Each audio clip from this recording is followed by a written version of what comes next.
In preparation for Deltarune tomorrow, actually tomorrow, let's go! I thought it would be appropriate for me to give a totally accurate summary of Deltarune chapters 1 and 2, because 1, you may need a refresher and you may not remember some important details that happened in the first 2 chapters, and 2, I did not play chapters 1 and 2 on the channel, but I did play them back in the day before I started YouTube. I want the channel to understand what's going on because I'm not going back to 1 and 2, I'm going straight to 3 and 4. But here's the catch. This is a totally accurate summary because I will be basing all of my knowledge right from my brain, everything that I've retained over the many years of Deltarune's existence. I am not writing a script. I am not looking up any facts. I will tell you exactly how the story goes beat for beat. And if I happen to forget anything, that's because it wasn't important or integral to the story at all.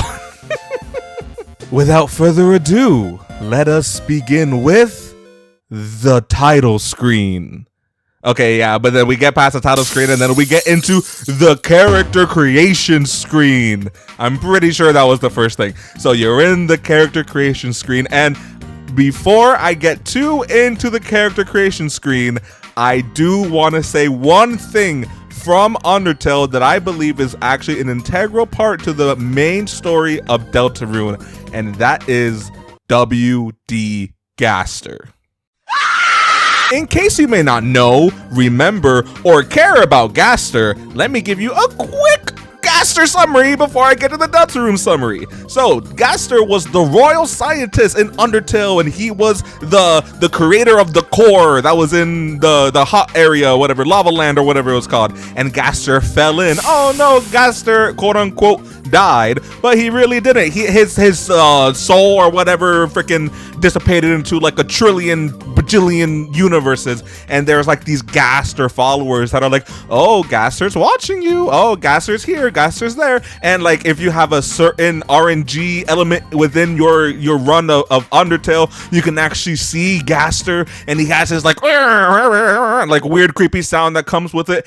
And I'm explaining so much so fast. So it's pretty much clear that Gaster is like a benevolent being within the Undertale universe, and for whatever reason we believe that he's a skeleton because like in the true lab where Alphys was creating the amalgamations, there's like 18 like entries, but number 17 was missing. But if you look into the data files, you would see that the 17th message was written in wingdings, the font wingdings, and that's what WD stands for, Wingding Gaster. And who else in Undertale are named after fonts? The skeleton, Sans, and Papyrus. And so we think that Gaster is a skeleton and possibly related to Sans and Papyrus because there's no other character in Undertale or Deltarune that are named after fonts except for those guys.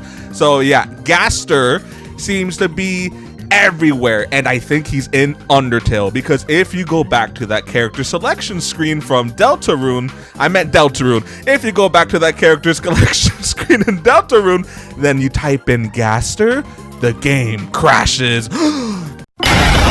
Gaster's here, but there's more evidence of Gaster. We'll get there. I totally remember exactly every single one where they are, definitely. So whatever, you make your character in this character selection screen, you give him a name, and then the mysterious entity, who is probably Gaster, is like, actually, you can't do that. Your name is Chris, and you have no choice or control. Your choices don't matter. You don't matter. Get out of my screen. Get out of my world and go to the Deltarune world, you idiot. So Chris is like, oh no, I guess, I don't know. I mean, I don't know if Chris actually knew what was happening, but then we meet our main protagonist, Chris, and they're super cool. Come to find out that Chris is kind of like Frisk from Undertale. Their mom is Toriel, their dad is Asgore, their brother is Azrael. Oh my goodness, it's like a parallel universe or whatever. So Chris is like, oh, I gotta go to school. So Chris goes to school, doesn't say anything. You see other characters from Undertale around and other new characters. Who cares? They're not important right now. But then you go to the classroom and it's Alphys from Undertale as your teacher. And Alphys is like, taking attendance or whatever. You're pairing up for projects, and then Susie, an alligator thingy, walks in, and she's all like, I don't know, I hate you, Chris, you suck. I ate this chalk. What are you gonna do about it, bro? And then, like, they go into a closet, and they fall into a deep dark hole, and they go into the dark world, the dark realm. This is the Deltarune story. So Chris and Susie are in the dark world, and they're walking around, and they get chased by, I don't know, something, and then they meet Rousey, who is an anagram of Azrael, and he kind of looks like Azrael. What's the deal with that? I don't know, but something's fishy with him, I think. But anyways, Chris, Susie, and Rousey, they're walking together. They're figuring out how to get the Lightners. That's what they're called. They're from the light world, and then everyone in the dark world are called Darkners. So they have to be like, oh, you Lightners, don't be here. You can't be here. But hey, there's a prophecy, and they're like, what's the prophecy? 3 people versus the night. The night is creating dark fountains, and it is up to us to stop the night. We are the warriors of legend, or whatever. I don't freaking remember. But then disaster strikes when Lancer appears. Oh my gosh, who's this funny comedic character? This little guy is named Lancer. Yeah, it's Lancer. Yeah, he's lancing it all around. He's like, I'm Lancer. I'm like the prince or whatever. You guys are good, and I'm bad. So that means that I don't like you guys because I'm the bad guy, and you're the good guys. And Susie's like, actually, I don't really care about any of this. So I'm gonna like join you. And then they work together for a bit. They create like a monster machine that you can create yourself. You can make it into a rubber duck. You can make it into, I don't know, a freaking pig, I think. I don't remember. But yeah, they're like working together. You go through like a forest, and there's like there's the true Skywalker. I remember him specifically. He's so important to the story. He is the true Skywalker. There's like a fake one somewhere. I don't think we meet the fake Skywalker, but he's the OG. He's the true Skywalker. Forget Luke. It's all about this guy. Somewhere along the way, you do some secret finangling, shalangling, and then you see a tree in the middle of nowhere. I think this is in chapter 1, and the tree has an egg behind it, and there's a mysterious stranger that gave you the egg, and you think that's Gaster. I think that's Gaster, and if you try to call someone in that room, then you get the sound that Gaster made in Undertale. So it's like, oh, the connections, that's Gaster connection numero uno right there in chapter 1. And then you just have like an egg. I don't even think the egg is like a consumable. I think you just have the egg. Like, you can't use it. It's just an egg. He gave you an egg.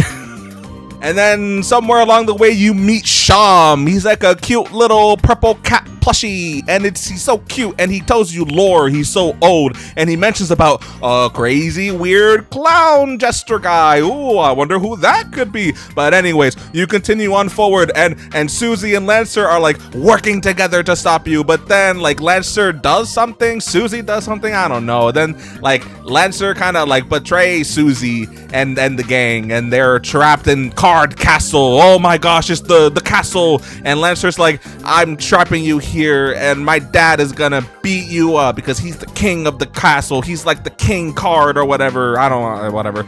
And they're like, well, you bastard, how dare you do this to us, Lancer? We thought you and Susie were friends or whatever. I don't know. And then they break out, and Susie and Lancer have like a moment, and Susie's like, I'm gonna kill you, Lancer. This whole time, Susie has been like doing her own thing. She was not a controllable party member. You were trying to spare characters before Susie could kill them. You know, Susie was just like chopping people left and right, catching bodies everywhere. But then in this moment, she got Lancer like to low health, and Lancer was about to bite the dust, and Susie was like, you're kind of like my friend, I guess. I like you, so maybe I won't. And Lancer's like, awesome, I'm so happy about that, but my dad is still evil and he wants to kill you Lightners, and except for the Rousey guy, but you're with the Lightners, so screw you. So you go around Card Castle, and you meet Rules Card, and he's so cool. His shop theme is like super chill. It's like dun dun dun dun dun dun dun dun. And you're about to face the king, but wait, you have precognition and you know that there's like a secret key or something that you have to find, and you bring it back to Sham, and Sham is like, oh yeah, I know that key. It goes to the basement under the castle. There's a guy in there. You don't want to trust him. So you're like, okay, well, I'm going to use this key to open that door to trust this guy. And then you meet Jevil. Ooh, Jevil is like an insane jester guy. And he's like, actually, the real world is in here and the fake world is out there. I'm not locked in. You guys are locked out. Yeah, that's Jevil. And then he goes like,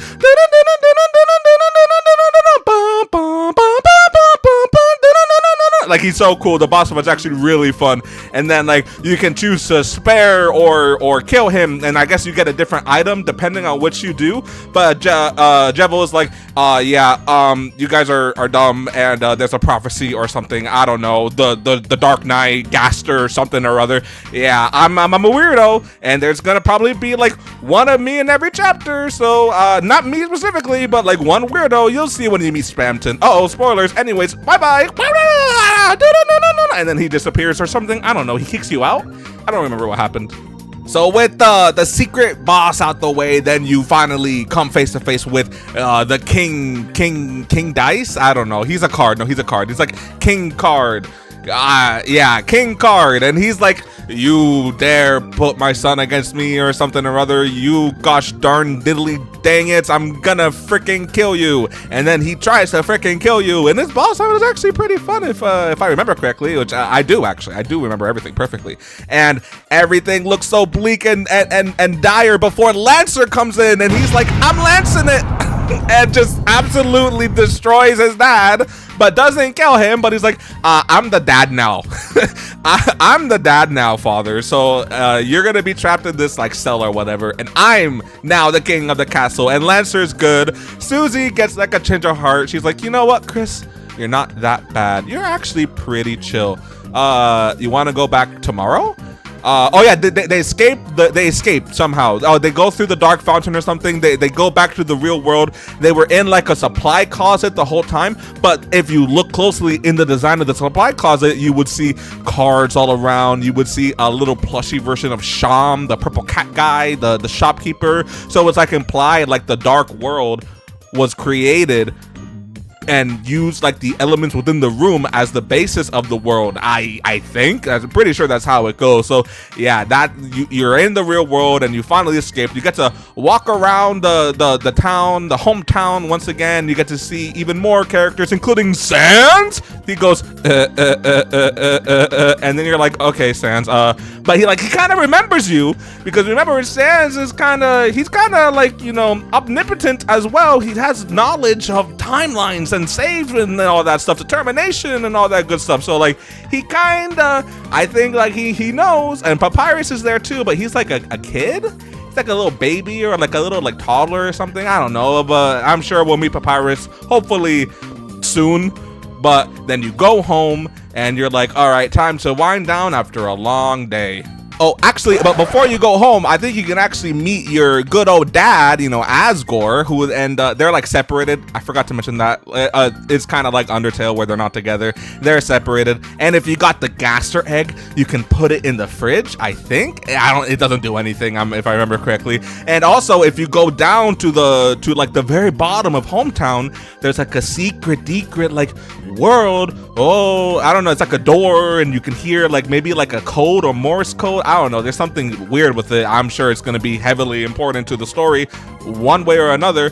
And then you're like, okay, now I go home. You know, I was about to go home, but now I'm officially home. And you talk to Torio and, you know, blah, blah, blah, blah, blah. You're going to rest for the day. And that's when the craziness happens. Frisk is like, not Frisk. Chris is like, I'm gonna Chris it, and just shoves their hand in their body and takes out their own heart. But it's not their heart, it's like their soul, but it's not their soul, because they throw the soul in the cage and you can move it around, which implies that you, the player, are the soul, and Chris is their own person. And Chris is like, red eyes, brandishing a knife, and reveals it to the camera, and then an evil laugh. What the heck? Chris is evil? Chris, no, you're supposed to be good. Oh no, well, I wonder what's gonna happen. We're gonna have to wait like 2 years for chapter 2 to come out.